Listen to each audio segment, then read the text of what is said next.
There's no way we're going to eat all of this in the next few days. So let's get this chard out and start processing.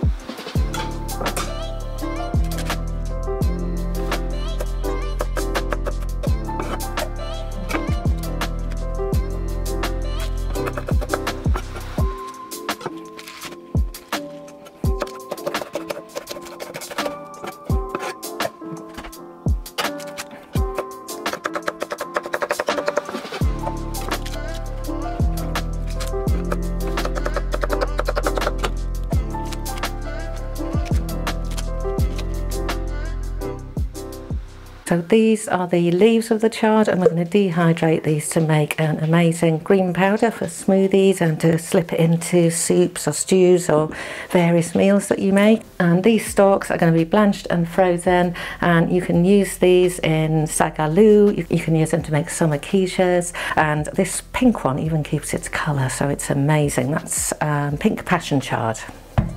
So I'm going to blanch both the leaves and the stalks. You don't have to blanch, but because chard is really high in oxalates, it's one of the things that can help reduce them a bit. So I'm using my trusty Instant Pot. It's a really nice big pot and I can get lots of leaves in at once. So we'll just let that come back up to the boil, then into some iced water. And that's just to stop them cooking any further. So the blanching is done, and now I'm just going to give these a dry off by giving them a run in the salad spinner before we put them onto our dehydrator trays.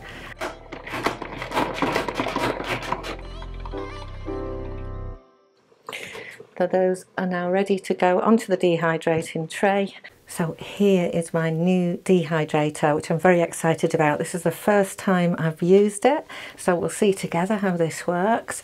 My old one finally gave up the ghost, so I wanted to buy something a little bit better. And the one I wanted was as recommended by the Purposeful Pantry, who really knows what she's doing on dehydrating, so please check out her channel. But I couldn't find the Kusori dehydrator in the UK, but what I did find was this one by Sous Vide Tools.com, and it looks exactly the same apart from the branding to me, so I think it's probably either identical or very, very similar. So I'll do a proper review of this once I've got used to it. So let's get our chard leaves onto the trays and set it away dehydrating, and then we wait and see what happens.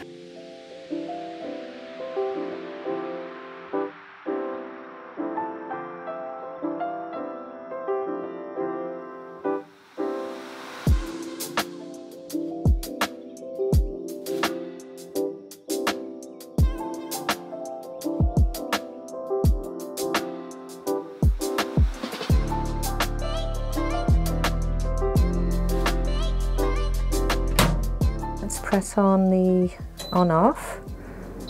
Temperature time, we're working in centigrade here, and I want this to be much lower. Let's see, let's do these at 40 degrees C, and I'm going to leave it on its default 10 hours and just keep an eye on things. There's no way of being really accurate with the dehydrator, so I'll come back in 4 hours and then I'll make any adjustments from there. Good luck! So now we're ready to prep the chard stems for freezing. So once your water's come to a rolling boil, we're going to blanch the chopped stems. We're just going to give them 2 minutes of blanch time, and then we're ready to go with the freezing. So we'll get our iced water ready, and we're down to the giant ice cubes now.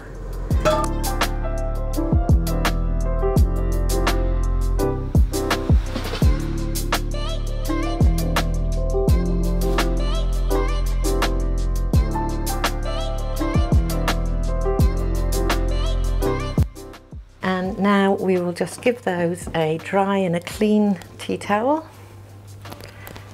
And a bit of a pat.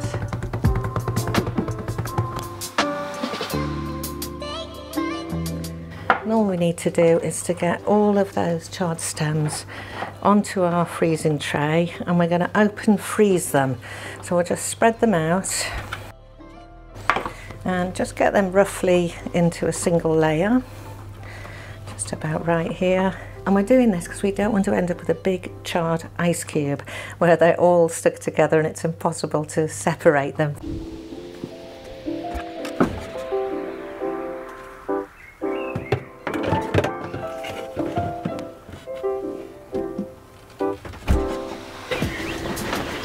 Whew, that's a lot of work. Don't let anyone tell you that growing your own food and putting it up for preserving is easy, because it does take time, but I do think it's worth it. But for now, all my hard work is done, and all I've got to do now is wait. So it's time to have a cuppa in the garden and spend a few minutes listening to the birds and just chilling out for a bit. And by the magic of YouTube, it's now the next day, so let's go and see what we've got. So there are the chard stems. They're absolutely beautiful, aren't they? So let's just loosen them off and then bag them up.